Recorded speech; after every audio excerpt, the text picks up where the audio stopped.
Hey, this is Liz Bentley, and today I want to talk about the importance of microfeedback. Now, in the workplace, I always say there's two versions of feedback. There's macro feedback, which is like the sit down, big feedback, we need to make an adjustment, or the annual feedback. And then there's micro feedback, which is just the small little adjustments we make as we live together and work together and try to accomplish things in partnership, in teams, in group dynamics. And feedback can be really important because, listen, we all see things differently. We all work differently. We all see the importance of things very differently. And so sometimes we need to work with each other to say, it would be really helpful if we could name the files in this document, or name the documents in this file a certain way so they're easy to find. Or it would be helpful if you came to the meeting 15 minutes early so we could prepare, or whatever it is. Okay. Now remember, feedback's a two-way street because people might disagree with the things you want to do. It's not just your opinion on the way you want things to go, but by voicing your opinion, you can open dialogue. People can see why you think this way, and you can create some dynamics on how to work better together.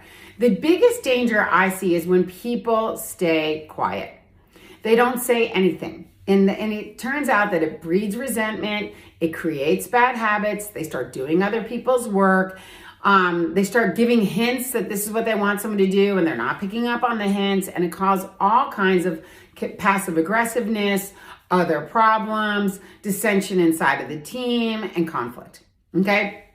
So we want to be able to give microfeedback. Okay, so here are the tips. Number one, recognize it's your responsibility to give that microfeedback. It's not other people's responsibility to guess. Number two, be clear. Be clear on exactly what you're saying.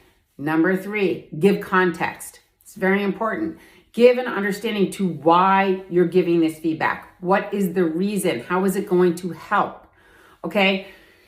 Number four, recognize, don't overdo it. Because feedback's a two-way street. Maybe they disagree. Maybe they don't want to come to the meetings 15 minutes early to prepare. Maybe that's a you thing and not a them thing. So work it out together. Be open to other people's perspective. Number five, if you've given a lot of microfeedback to someone and you don't feel like they're hearing it, sit down and give macro feedback. Say, hey, I feel like this is important. I've said it a lot, and I just want to connect and see why we're not lining up here.